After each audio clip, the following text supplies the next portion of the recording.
Hello students, how are you. तो आज हम इस वीडियो में क्लास 4th सोशल साइंस का चैप्टर 13 और वाटर रिसोर्सेज कवर करेंगे। तो यह हमारे सेकंड सेमेस्टर का चैप्टर 13 है।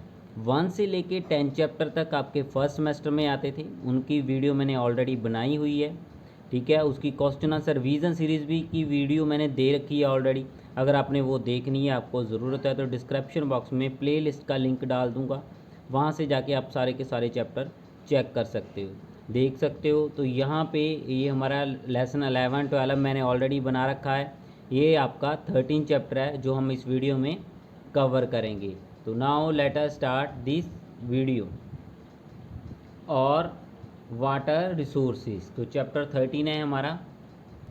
हाँ जी, कहता है कि water is essential for life. तो एसेंशियल होता है आवश्यक, ज़रूरी। तो कहता है कि पानी जीवन के लिए आवश्यक है, ज़रूरी है।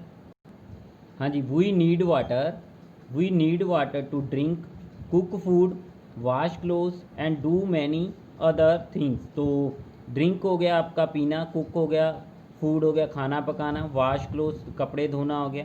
कहता है कि हमें पीने, खाना बनाने, कपड़े धोने और अन्य कई काम करने के लिए पानी की आवश्यकता होती है। Farmer needs water to grow crops. तो कहता है कि किसानों को पानी की ज़रूरत फसल को उगाने के लिए होती है। ठीक है, अगर वह फसल उगाते हैं तो उसको पानी की ज़रूरत होती है, पानी के बिना फसल नहीं ग्रो कर सकते। हाँ जी, आगे आ गया source of water. Source of water हो गया हमारा पानी के स्रोत। कहता है कि about 3/4 of the earth is covered with water. हाँ जी, कहता है कि पृथ्वी का 3/4 हिस्सा, ठीक है, 3/4 हिस्सा जो कहता है कि पानी से ढका हुआ है। पृथ्वी का लगभग 3/4 हिस्सा, 3/4 हिस्सा कहता है कि पानी से ढका हुआ है। हाँ जी, ये देखिए, तो ये वाला सारा हिस्सा जो है पानी है, तो सिर्फ इतना हिस्सा हमारा लैंड है। तो 3/4 हिस्सा लगभग जो पानी से हमारा कवर है धरती का।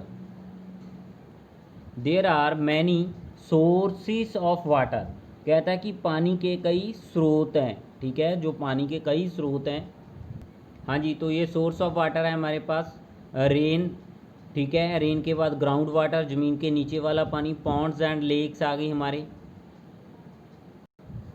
तालाब और झीलें। ठीक है, पॉन्ड्स एंड लेक हो गया, तालाब और झीलें। उसके बाद रिवर्स, नदियाँ आ गई हमारी। सी, समंदर हो गए। एंड ओशियंस, हमारे महासागर हो गए। तो ये हमारे सोर्स ऑफ वाटर है।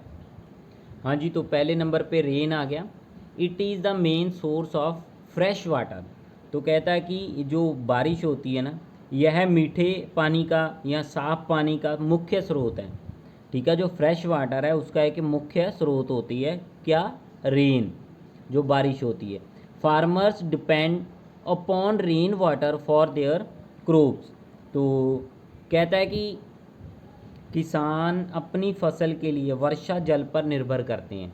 ठीक है, जो हमारे फार्मर्स हैं ना, तो वो वर्षा के जल पर निर्भर करते हैं अपनी फसल को ग्रो करने के लिए। हाँ जी, आगे आ गया ग्राउंड वाटर।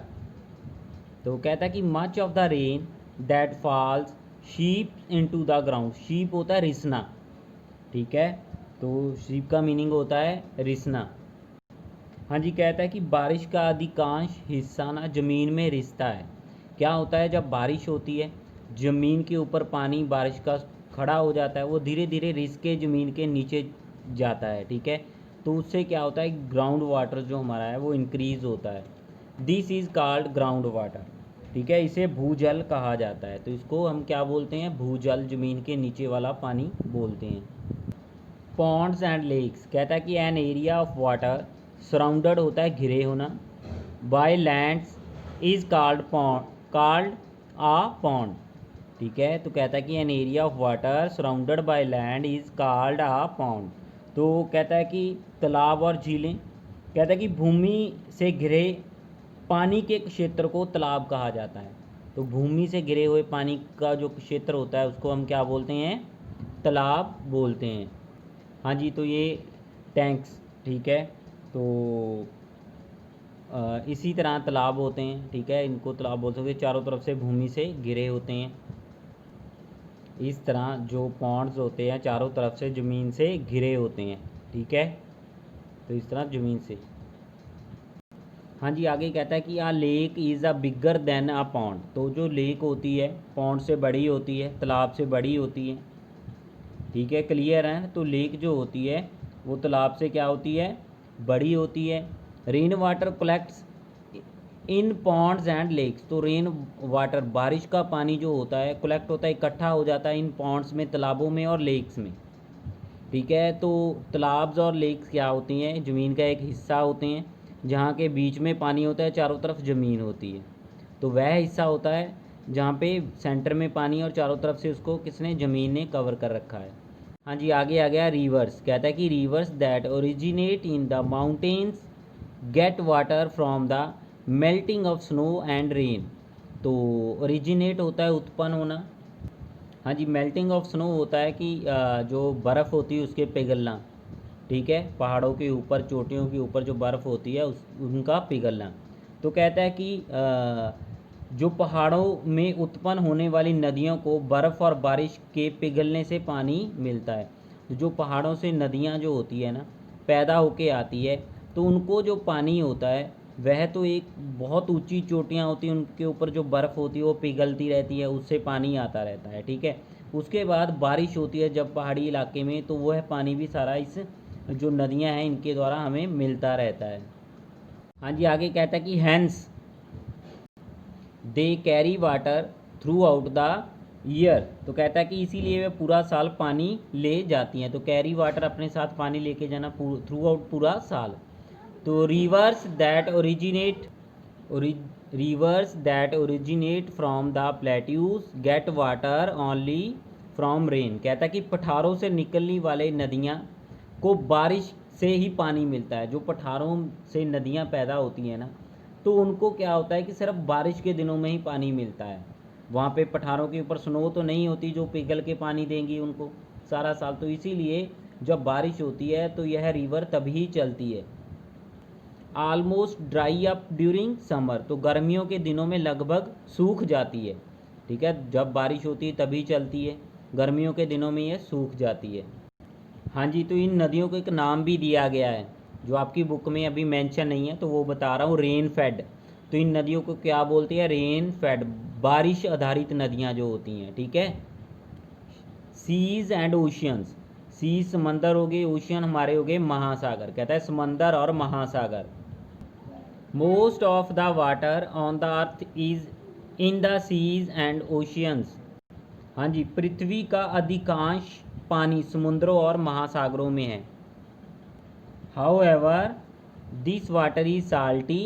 तो कहता है कि हालांकि यह पानी खारा है, we can not use it. तो हम इसको यूज़ नहीं कर सकते जी। मीन्स ऑफ इरिगेशन, सिंचाई के साधन। सिंचाई होता है खेतों को पानी लगाने को सिंचाई बोलते हैं। हाँ जी, कहता है कि to grow crops farmers need sufficient and timely sport of water. तो कहता है कि फसल को उगाने के लिए किसानों को कुशल और समय पर पानी की सप्लाई की ज़रूरत पड़ती है, ठीक है। जब किसान फसल उगाते हैं तो उनको कुशल और समय पर पानी चाहिए होता है फसल को उगाने के लिए।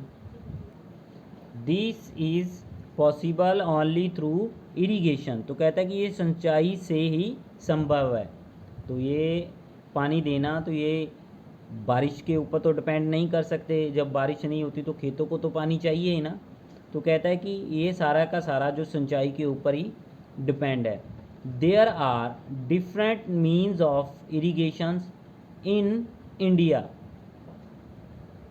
हाँ जी, कहता है कि भारत में सिंचाई के अलग अलग साधन हैं जी। तो ये मीन्स ऑफ इरीगेशन आ गए हमारे, वेल्स एंड ट्यूबल्स हो गए, कैनाल्स हो गई हमारी नहरें, ठीक है। उसके बाद स्प्रिंकलर्स हो गए, इस तरह पानी की बौछार की जाती है, ठीक है। तो उसके बाद डैम्स हो गए और टैंक्स हो गए। तो ये हमारे मीन्स ऑफ इरीगेशन है। वेल्स एंड ट्यूबल्स, वेल्स हमारे कुएँ हो गए, ठीक है ना। और जो ट्यूबल्स आपको पता ही है, ये आपकी पिक्चर भी बनी हुई है ट्यूबवेल्स की, यहाँ पे कुएँ की और हैंड पंप्स की पिक्चर भी बनी हुई है। Well and hand pumps are use to take out ground water, तो इनका यूज़ किया जाता है ग्राउंड वाटर को बाहर निकालने के लिए। ठीक है, तो इनका जो प्रयोग भूजल को, ज़मीन के नीचे वाले जल को बाहर निकालने के लिए किया जाता है। In villages people dig wells to bring ground water to the surface, तो to brings ground water to the surface कहता है कि गांव में लोग भूजल को सतह पर लाने के लिए कुएं खोदते हैं। तो गांव में लोग ज़मीन के नीचे वाले पानी को सतह पे लाने के लिए कुएं खोदते हैं। कहता है कि पानी जो होता है ना, पर्शियन व्हील द्वारा खींचा जाता है, तो ऊपर उसको निकाला जाता है, खींचा जाता है। हाँ जी, तो ये पर्शियन व्हील्स होते हैं। तो इस तरह बैल के द्वारा पुराने समय में लोग कुओं से पानी निकालते थे। बैल उधर घूमता था, नीचे से ये बकेट जाती थी, फिल होके आ जाती थी। ये देखिए, इस तरह पानी निकाला जाता था कुओं से। Sometimes ground water lies at a great depth, तो डेप्थ होता है गहराई। तो कहता है कुछ समय कई बार क्या होता है कि जो भूजल होता है ना, तो वह बड़ी गहराई पर स्थित होता है, बहुत नीचे चला जाता है। In such cases a deep hole is dug, तो कहता है कि ऐसे मामलों में एक गहरा छेद ज़मीन के नीचे किया जाता है, होल किया जाता है। हाँ जी, a tube is sunk in the hole and water is brought up using an electric pump, तो कहता है कि एक ट्यूब छेद में डूबा हुआ होता है। ठीक है, तो एक ट्यूब को उस छेद में डालते हैं, जो होल किया होता है उसमें डाल देते हैं। ठीक है, उसके बाद एक इलेक्ट्रिक पंप उसमें डाल देते हैं, जिससे ज़मीन के नीचे वाला पानी बाहर आ जाता है। क्या करते हैं, एक होल किया जाता है, छेद किया जाता है ज़मीन में। ठीक है, उसमें एक ट्यूब डाल दी जाती है। ठीक है, उसके बाद उसमें इलेक्ट्रिकल पंप डाल के उससे पानी को बाहर निकाला जाता है। Such a well is called a tubewell, तो कहता है कि ऐसे ही कुओं को जो होते हैं उनको ट्यूबवेल्स कहा जाता है। उनको क्या बोला जाता है, tubewell. They are widely used in Punjab, Haryana, Uttar Pradesh and Gujarat, कहता है कि वह पंजाब, हरियाणा, उत्तर प्रदेश और गुजरात में व्यापक रूप में प्रयोग किया जाते हैं। तो कुओं का प्रयोग जो है, ट्यूबवेल्स का प्रयोग, इस तरह के ट्यूबवेल्स हैं, ठीक है, उनका प्रयोग कहाँ पे, पंजाब, हरियाणा, उत्तर प्रदेश और गुजरात में व्यापक रूप में किया जाता है। हाँ जी, कैनाल्स, तो कैनाल्स होती हैं नहरें। ठीक है, in the northern and coastal plains small channels, तो small channels are dug to take water from the river to the field, तो कहता है कि हाँ जी, कैनाल्स, तो कैनाल्स होती हैं नहरें। ठीक है, कैनाल्स होती हैं नहरें। तो कहता है कि in the northern and the coastal plains small channels are dug to take water from the river to the fields, कहता है कि उत्तरी और तटीय मैदान, जो कोस्टल एरिया होता है, उत्तरी और तटवर्तीय जो मैदानों में नदियों से खेतों तक पानी ले जाने के लिए छोटे छोटे चैनल खोदे जाते हैं। ठीक है, छोटे छोटे चैनल खोदे जाते हैं। दीज आर कॉल्ड कैनल्स, तो इन्हीं को ही हम कैनल्स बोलते हैं, नहरें बोलते हैं। तो इन्हीं को क्या बोलते हैं, कैनाल्स। तो कैनाल्स क्या होती हैं, हमारी नहरें। ये ट्यूबवेल की पिक्चर दिखाई हुई है। ठीक है, उसके नीचे कैनाल्स की पिक्चर दी हुई है। ठीक है, उसके नीचे ये टैंक है। ठीक है, तो टैंक भी पानी को स्टोर किया जाता है। इसको आगे देखते हैं। हाँ जी, कहता है कि in the southern plateaus the low lying areas get filled with water during the monsoon seasons, तो कहता है कि दक्षिणी पठारों में जो निचले वाले क्षेत्र होते हैं, मानसून के सीज़न में, ठीक है, पानी से वह भर जाते हैं। ठीक है, तो दक्षिण पठारों में जो निचले हिस्से हैं ना, क्या होता है कि पानी से वो भर जाते हैं मानसून के सीज़न में। दीज आर कॉल्ड टैंक्स, तो इन्हीं को हम टैंक्स बोलते हैं। तो इनको क्या बोलते हैं, टैंक्स बोलते हैं। दक्षिणी पठारों में निचले इलाकों में मानसून सीज़न में पानी भर जाता है। ठीक है, दीज आर कॉल्ड टैंक्स, तो इनको हम क्या बोलते हैं, टैंक्स बोलते हैं। तो क्वेश्चन आता है व्हाट इज़ टैंक, तो ये हमारा आंसर हो जाएगा। तो कहता है कि टैंक इरीगेशन इज़ मोस्टली, हाँ जी, कहता है कि tank irrigation is mostly practised in Andhra Pradesh, Tamil Nadu, Madhya Pradesh and Karnataka. तो कहता है कि टैंक सिंचाई ज़्यादातर आंध्र प्रदेश, तमिलनाडु, मध्य प्रदेश में प्रचलित है। तो यहाँ पे टैंक इरिगेशन सिस्टम यूज़ किया जाता है। हाँ जी, तो स्प्रिंकलर्स, तो स्प्रिंकलर्स होता है छिड़काव। In sprinkler irrigation water from a pipe is spread into the air. कहता है कि स्प्रिंकलर जो सिंचाई में एक पाइप से पानी हवा में छिड़का जाता है। तो मैंने आपको स्प्रिंकलर की पिक्चर भी दिखाई थी, ये स्प्रिंकलर की पिक्चर है। तो हवा में पानी छोड़ दिया जाता है इस तरह। It falls on plants like rain. तो कहता है कि यह बारिश जैसे पौधों पर पड़ता है, जिस तरह बारिश होती है ना उसी तरह पौधों पे जाके ये गिरता है, पड़ता है। जैसे बारिश होती है सेम उसी तरह जाके ये जो पौधे होते हैं उनके ऊपर गिरता है, ठीक है। तो कहता है कि it is popular in Rajasthan, Haryana, Madhya Pradesh and Kerala. तो ये कहाँ पे प्रसिद्ध है, पॉपुलर है, तो राजस्थान, हरियाणा, मध्य प्रदेश एंड केरला में ये प्रसिद्ध है। उसके बाद आ जाता है हमारा dams. A dam is a very strong wall built across a river to block the flow of water। हाँ जी, तो डैम क्या होते हैं, a dam is a very strong wall built across a river to block the flow of water. कहता है कि जो डैम होते हैं पानी की प्रवाह को रोकने के लिए दरिया के पार बनी हुई एक बहुत मजबूत दीवार होती है। क्वेश्चन बनता है आपका व्हाट इज़ डैम, तो ये आंसर आ जाएगा हमारा। कहता है कि डैम पानी के प्रवाह को रोकने के लिए एक नदी के पार बहुत मजबूत दीवार होती है। हाँ जी, this water is stored in an artificial lake called reservoirs created behind the dam. तो कहता है कि यह पानी को बनावटी झीलों में स्टोर किया जाता है, जिनको हम क्या बोलते हैं, रिजर्वर बोलते हैं। तो रिजर्वर बनाए होते हैं बिहाइंड द डैम, डैम के पीछे ये रिजर्वर होते हैं ना वो हमारे बनाए होते हैं। The store water is taken to field through canals. हाँ जी, तो कहता है कि स्टोर हुआ जो पानी होता है ना उनको नहरों के माध्यम से खेतों तक ले जाया जाता है। जो स्टोर पानी होता है नहरों के माध्यम से खेतों तक पहुंचाया जाता है। हाँ जी, आगे कहता है कि a dam is called multiple purpose project because it is useful to us in many ways. It is useful to us in many ways. कहता है कि जो बांध होते हैं ना, जो डैम होते हैं उनको मल्टीपल प्रोजेक्ट पर्पज़ प्रोजेक्ट भी कहा जाता है। बांधों को मल्टीपल पर्पज़ प्रोजेक्ट भी कहा जाता है क्योंकि ये हमारे लिए कई तरह से उपयोगी होते हैं। हाँ जी, तो ये आपकी बुक पर डैम की पिक्चर बनी हुई है। ये देखिए, ये मजबूत वाल होती है, दीवार होती है ये वाली, ठीक है। इनके पीछे ये रिजर्वर आ गया हमारा, ठीक है। तो यहाँ पे क्या होते हैं, पानी को क्या कर लेते हैं, स्टोर कर लेते हैं इस एरिया में, ठीक है। इस एरिया में पानी को स्टोर कर लिया, उसके बाद पानी को सुविधा के अनुसार छोड़ दिया जाता है। जितना पानी ज़रूरत होता है उतना पानी छोड़ दिया जाता है यहाँ से। हाँ जी, कहता है कि a dam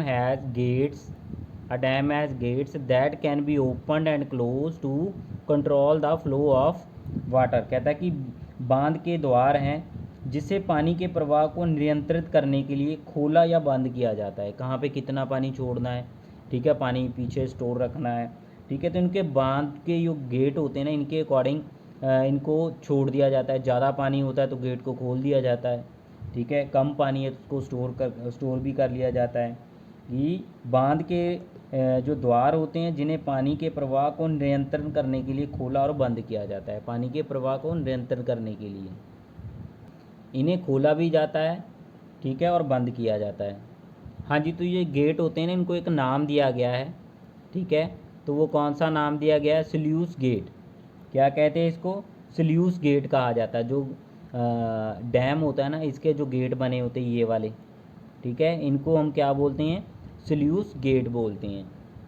some of them are, तो जो मल्टीपल प्रोजेक्ट के यूजेस हैं, कैसे हम इसका यूज़ करते हैं, किस तरह ये हमारे लिए यूज़फुल है, तो कुछ वे बताए हुए हैं इन्होंने। सम ऑफ दैम आर, कहता है कि in a dam water is made to fall from a great height, तो कहता है कि डैम में पानी काफ़ी ऊंचाई से गिरता है। हाँ जी, कहता है कि the force of falling water is use to generate hydro electricity, कहता है कि जल के बल का प्रयोग, जो पानी तेज़ी से गिरता है, जल के बल का प्रयोग पन बिजली उत्पन्न करने के लिए किया जाता है। तो हाइड्रो इलेक्ट्रिसिटी पानी से पैदा होने वाली बिजली होती है। हाँ जी, ये देखिए पीछे रिजर्वर है, तो यहाँ से क्या करते हैं कि जो पानी होता है ना स्पीड से नीचे गिराते हैं, ठीक है। तो यहाँ पे एक आगे टरबाइन लगा होता है, पानी की जो बल है उससे ये टरबाइन घूमता है, टरबाइन घूमने से आगे जनरेटर उसके साथ अटैच होते हैं, इससे क्या होती है, बिजली पैदा होती है, ठीक है। तो इस तरह इससे पैदा होने वाली बिजली को हम हाइड्रो इलेक्ट्रिसिटी बोलते हैं। It provides water for irrigation, तो ये पानी प्रदान करते हैं सिंचाई के लिए। इट कंट्रोल फ्लड्स, तो ये बाढ़ों को भी कंट्रोल करते हैं, ठीक है, जो बाढ़ें आती हैं उनको भी कंट्रोल करते हैं। There are many multiple purpose project in India, some of them are, तो कहता है कि यहाँ पे बहुत सारे मल्टीपल पर्पज़ है या प्रोजेक्ट हैं इंडिया में, तो उनमें से कुछ हैं। तो जैसे आ गया Bhakra Nangal dam built on the Sutlej river, तो भाखड़ा नंगल डैम सतलुज रिवर के ऊपर बना हुआ है। The Damodar valley project built on the Damodar river, तो दमोदर रिवर के ऊपर बना हुआ है। एंड इट्स टेरीब्यूटरीज, तो और इसकी सहायक नदियाँ, टेरीब्यूटरीज होती सहायक नदियाँ, जैसे एक मेन रिवर ये जा रही है, ठीक है, तो जो सहायक नदियाँ होती हैं वो अपना पानी इसमें छोड़ती हैं, ठीक है। तो एक ये रिवर जा रही है तो उसमें कुछ रिवर अपना पानी छोड़ रही हैं, तो जो पानी इसमें छोड़ती है ना रिवर आके, तो ये इस मेन रिवर की सहायक नदियाँ हो जाती है, तो उसको क्या बोलते हैं, इट्स टेरीब्यूटरीज, तो उसकी टेरीब्यूटरीज हो जाती है ये नदियाँ, ठीक है। अब मेन रिवर में अपना पानी छोड़ती हैं ये नदियाँ, तो ये मेन रिवर की सहायक नदियाँ हो जाएगी, ठीक है। तो कहता है कि Damodar valley project built on a Damodar valley river, Damodar valley river है, घाटी जो बोलते हैं, ठीक है। एंड इट्स टेरीब्यूटरीज, और इसकी सहायक नदियों के ऊपर।